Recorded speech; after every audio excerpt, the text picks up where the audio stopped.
வணக்கம் ராவுகளே. இன்றைக்கும் பார்த்தீங்கன்னா ஒரு அருமையான சமையல் காணொலி ஒன்று தான்.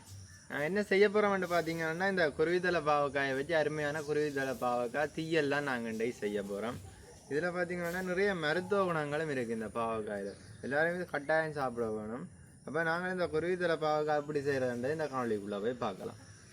நாங்கள் இந்த குருவித்தலை பாவக்காயை வச்சு தான் இன்றைக்கு ஒரு தீயல் செய்ய போகிறோம். இந்த குருவித்தலை பாவக்காய் இந்த நாங்கள் தோட்டம் வழியாக செய்கிறேன் இல்லை, சும்மா அந்த பத்தியல் செடிகள் வழியாக தான் முளைச்சி பாடுறது. இது கொஞ்சம் வெட்டி எடுக்கிறது கொஞ்சம் கஷ்டம்தான், சின்ன சின்ன காய் தானே. இப்போ கொஞ்சம் பொறுமையாக இருந்தால் இதை செய்ய வேணும். இப்படி வெட்டிட்டு உள்ளுக்கு இந்த விதியை எடுத்துட்டு இதை மட்டும்தான் நாங்கள் சமைக்க வேணும். இந்த குருவித்தலை பாவக்காய்னு இந்த சின்ன சின்ன பாவக்காய் குருவின்ற தலை மாதிரி இருக்கிறதாலும் குருவித்தலை பாவக்காய்ன்ற பேர் வந்ததோ தெரியல. பாருங்க, சின்ன சின்னனாக தான் இருக்கும். இது பாவக்காய் தான், கசப்பானது. மற்ற எங்களோட நாங்கள் இந்த செய்கிற தோட்டத்தில் செய்கிற பாவக்காயை விட கசப்பு கூடினது. ஆனால் நாங்கள் நிறைய சாப்பிட வேணும். இது நிறைய மருத்துவ குணம் இருக்குது. அந்த நாங்கள் எல்லாம் வயதில் பூச்சி இருந்தால் குளிசை குடிப்போம். ஆனால் இந்த பாவக்காய் சாப்பிட்டா அந்த குளிசை குடிக்கவே தேவையில்லை. இங்கே பாருங்க, இந்த காயின் பெருப்பமே இந்தளவு தான், இதை விட பெருத்து பெறாது. இது பழுத்துட்டு இந்தளவு தான் இந்த காயின் சைஸ்.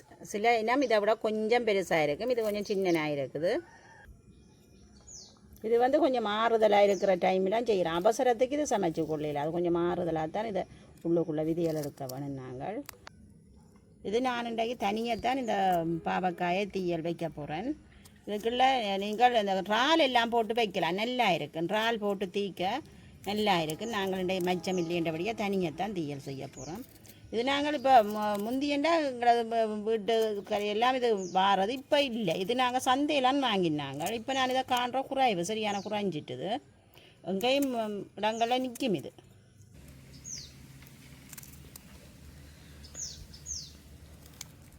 இந்த காயை நீங்கள் கிராமப்புறங்களில் இருக்கிறார்கள் கண்டிருப்பினம், நகர்ப்புறங்களில் இருக்கிறார்கள் காண்றதுக்கு சான்ஸ் குறைவு தான்.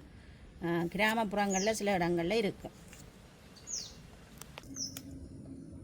இது வீட்டிலே கொஞ்சம் வயசானாக்கள் இருந்தால் அவையெல்லாம் கொஞ்சம் விருப்பமாக செய்வினா. அவை இருந்த இடத்து வேலை செய்கிறாக்கள், அந்த மரக்கறி வெட்டித்தெல்லாம் வெங்காயம் மிளகா அரிச்சதெல்லாம் இருப்பினமே அம்மம்மா அப்பம்மா அவையெல்லாண்டா இது கொஞ்சம் இன்ட்ரெஸ்டாக செய்வினா. கொஞ்சம் பொறுமையாக இருந்து செய்யக்கூடிய, கொஞ்சம் பொறுமை வேணும். இதுக்கு கொஞ்சம் லேட் ஆகும் இது செய்து எடுக்கிறது. நாங்கள் 1/4 கிலோ காய் தான் சந்தையில் வாங்கினாங்கள். அது வெட்டவே பெரிய கஷ்டப்பட்டு தான் வெட்டுறோம். ஆனால் இது கசப்பு தன்மையான காய் தான், சமைக்க சொட்டு கசப்பும் இல்லாமல் சமைச்செடுக்கலாம் இதை.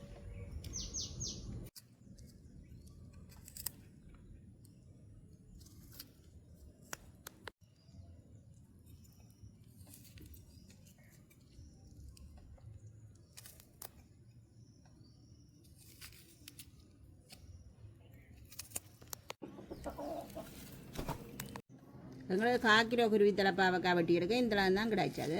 இந்தளத்தையும் வச்சு தான் நான் தீயல் செய்ய. இதோடு சேர்க்கிறதுக்காக நான் 3-4 பச்சை மிளகாய் எடுத்திருக்கிறேன், பெரிய வெங்காயமும் முள்ளியும் எடுத்திருக்கிறேன். இந்த தீயலுக்கு இந்த கொச்சிக்காய் நல்ல உரைப்பாக இருக்கும். கொச்சிக்காய் இருந்தால் கொச்சிக்காய் சேர்த்துக்கொள்ளுங்க. பெரிய வெங்காயத்துக்கு பதிலாக நீங்கள் சின்ன வெங்காயம் சேர்க்கலாம், சுவையாக இருக்கும். எனக்கு சின்ன வெங்காயம் கிடைக்காதபடியே நான் பெரிய வெங்காயம் சேர்த்துக்கொள்கிறேன். இதுக்கு பதிலாக நீங்கள் கொச்சிக்காய் சேர்க்கலாம். இப்போ நான் இதெல்லாம் கழுவி எடுத்து வெட்ட போகிறேன்.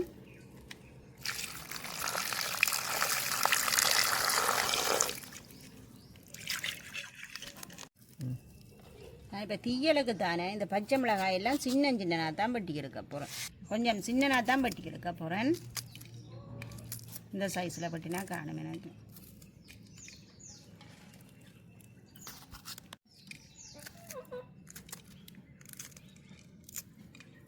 உங்களோட உரைப்புக்கு ஏற்ற மாதிரி மிளகாயை சேர்த்து கொள்ளலாம்.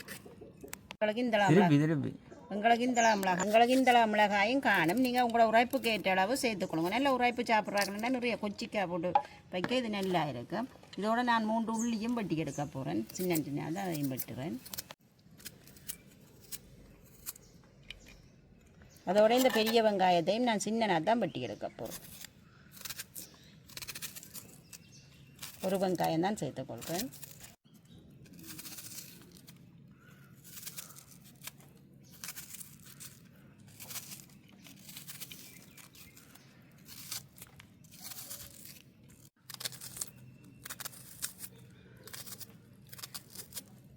பெரிய வெங்காயம் எங்களுக்கு கரைக்கு வெட்டுறது இலவாக இருக்கும், ஆனால் டேஸ்ட் குறைவாக இருக்கும்.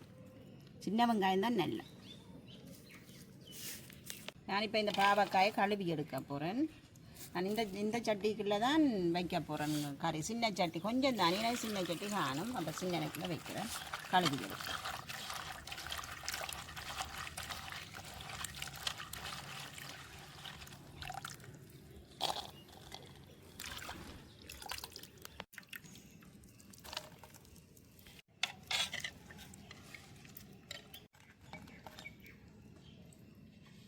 இதுக்கு நான் வெட்டி வச்சுருக்கிற வெங்காயம் பச்சை மிளகாயெல்லாம் சேர்க்கிறேன்.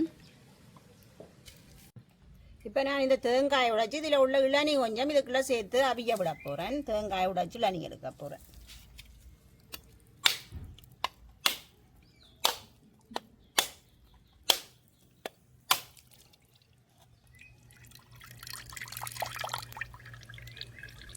இதை வடித்து இதை விட போகிறேன். இந்த இளநீயையும் சேர்த்து தான் அவிய விட போகிறேன். இளநீயோட புளியும் எடுத்து வச்சுருக்கிறேன். புளியையும் கரைச்சி வடித்து விட போகிறேன். பழப்புளியும் கரைச்சி வச்சுருக்கிறேன். அதையும் படித்து விடுறேன். இதுக்கு புளி தான் கொஞ்சம் கூட விடணும். அப்போ தான் இது இந்த கசப்பு தன்மை இல்லாமல் போகும். பழப்புளி தான் சேர்க்க வேணும். இதுக்கு நான் தேவையான அளவு உப்பும் சேர்த்துக்கொள்கிறேன். இந்தளத்தையும் சேர்த்து படிப்பாக மூடிட்டு எனக்கு அடுப்பு எரிஞ்சு கொண்டு இருக்குது. நான் அவிய விட போகிறேன். இதனால் மூட போகிறேன். மூடிட்டு அவிய விட போகிறேன். எனக்கு அடுப்பு நல்லா எரியுது. நான் அடுப்பில் வைக்க போகிறேன். அடுப்பில் வச்சு நல்லா எரிப்பேன். வச்ச விட்ட இளநீ புளியெல்லாம் நல்லா வத்தி வரணும் எங்களுக்கு. அது வரைக்கும் நாங்கள் எரிக்கணும்.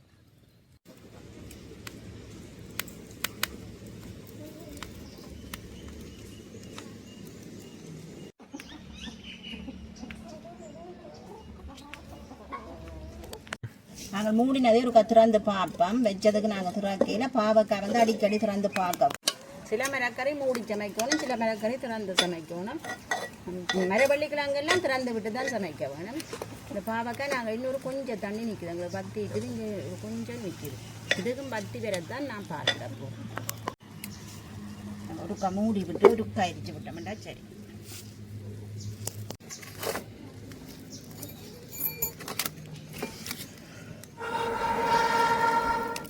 நாங்கள் இந்த சாடிக்க வச்சது நல்ல மழை தானே, நல்ல செழிப்பாக நல்ல வடிவாக வளர்ந்து நிற்கிங்க. எப்படி நல்லா வளர்ந்து நீட்டாக நிற்கின்ற பாருங்க. இது மரத்துக்கு நிற்கிற வழியாக எங்களுக்கு தெரியல. கொஞ்சம் வரும் இடமெண்டா நல்ல வடிவாக இந்த வடிவு தெரியும் எங்களுக்கு. இந்த தேங்காய் மட்டைக்குள்ளே தான் வச்சு கட்டினாங்க. மழைக்கு நல்ல செழிப்பாக நிற்குது. நல்ல பச்சையாக இருக்குது, நல்ல வடிவாக இருக்குது. அந்த பிளாஸ்டிக்கில் செய்தது மாதிரி இருக்குது பார்க்க.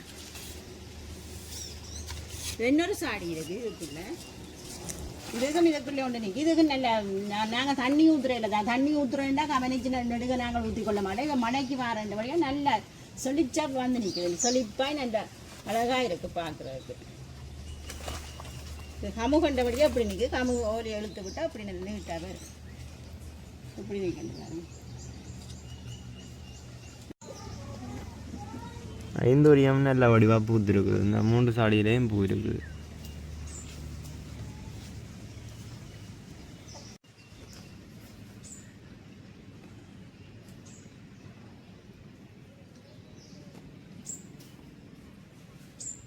நாங்கள் ஒரு திறந்து பார்ப்போம்.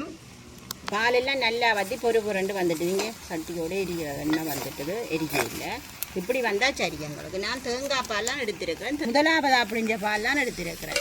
முதல் பால் நல்ல பாலாக இருக்குது. தேங்காய் பால் கணக்காக இதுக்கு தேவையில்லை. அப்படியே இந்த தேங்காய் பால் இதில் ஒட்டி வர வேணும். அவங்க இந்த பாலாக இல்லாமல் அப்படியே தீயலாக வர வேணும். நான் இதோடு சேர்த்து இப்போ பால் விடைக்குள்ளேயே 2-3 கருவேப்பம் போட போகிறேன். கருவேப்பன்னுட்டு போடுறேன். அதோட ஒரு 5-6 பெருஞ்சீரகம் சேர்க்க போகிறேன். கொஞ்சமாக தான் சேர்க்குறேன் பெருஞ்சீரகம். இப்படி மேலே தூவி விட போகிறேன் பெருஞ்சீரகத்தை. அப்படியே இந்த பால் வத்தி பெற நான் மூடி விட போகிறேன். மூடியால் திரும்ப ஒரு கொஞ்ச நேரம் விட்டால் காணுமங்களை வத்தி வந்துடும். நாங்கள் ஒரு திறந்து பார்ப்போம். எங்களுக்கு விட்ட பால் எல்லாம் வத்திட்டு நாங்கள் இறக்கி எடுப்போம். நல்ல தீயெல்லாம் வந்துட்டுது எங்களுக்கு.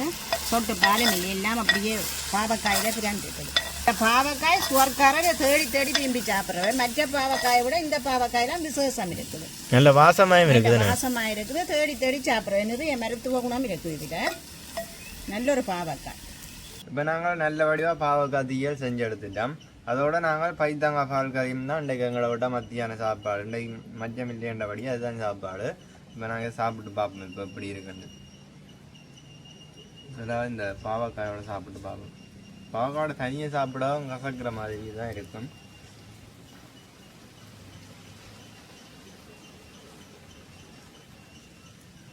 பாவக்காய் தான் நிறைய சாப்பிடுங்க. சத்து தானே பாவக்காய். சத்துன்றதை விட உடம்புக்கு ஆரோக்கியமானது. அந்த பூச்சிகள் அதுகள் இருக்காது. அப்படி நல்ல டேஸ்ட்டாக தான் இருக்குது இந்த பாவக்காய். அந்த கறி வச்சாலும் நார்மலாக கசக்கிற மாதிரி இருக்கும் பாவக்காய். பாவக்காய் தீயல் இது மச்சம் சாப்பிட்றதுனால இறால் போட்டு வைக்க சூப்பராக இருப்பேன். தனியும் தானே வச்சது. இது நல்லா தான் இருக்குது. நல்ல உரைப்பு சாப்பிட்றாக்களா இருக்கணும். நிறைய கொச்சிக்காயம் பட்டி போட்டு தீக்க நல்லா. அவ்வளோ கசப்பும் இல்லை இதில். மற்ற பாவக்காய் தானே இது.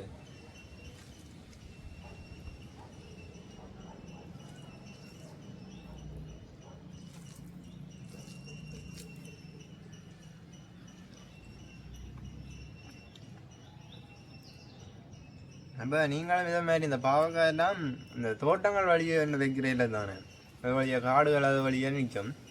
அந்த சந்தையிலேயும் இதை வாங்கி எடுக்கலாம். காடுகள் அந்த பெருங்காடுகளுக்கு நிற்காது. சும்மா அந்த தோட்டம் வழியை வெட்டி அந்த சின்ன பத்தியல் காடுகளில் வந்து அப்படி இருக்கிற இடங்களில் தான் இந்த சில பல மரங்கள் வெட்டி கொளுத்தி இருப்பின. அந்த இடங்கள்லாம் நல்ல வழியாக படர்ந்து காய்க்கும். இந்த மற்ற பாவக்கொடி மாதிரி தான் படர்ந்து தான் காய்க்கும். அதே பாவக்கொடி மாதிரி தான் இருக்கும். ஆனால் கொஞ்சம் இல்லை சின்னனாக இருக்கும். அது வழியாக தான் படர்ந்து காய்க்கிறது இது. அப்போ இதை நீங்கள் சந்தை வழியையும் இது கிடைக்கும். இப்போ சந்தையில் இருக்குது. நாங்கள் சந்தையில் தான் வாங்கினாங்க. முந்தியெல்லாம் சந்தையில் இருக்கிற இல்லை, இப்போ சந்தையில் இருக்குது. ஆனால் எல்லா காலமும் இருக்காது. இப்படி மழை காலத்தில் தான் சந்தையில் இருக்குது. அப்போ நீங்களும் இதை வாங்கி கட்டாயம் செஞ்சு சாப்பிட்டு பாருங்க, நல்லா இருக்கும். மற்ற பாவக்காயம் கூட இது நல்ல டேஸ்ட்டாக இருக்கும். கசப்பு தன்மையும் குறைவாக இருக்கும். அப்போ நாங்கள் இதோட இந்த காணொலியை முடிச்சு கொள்வோம். பாய்.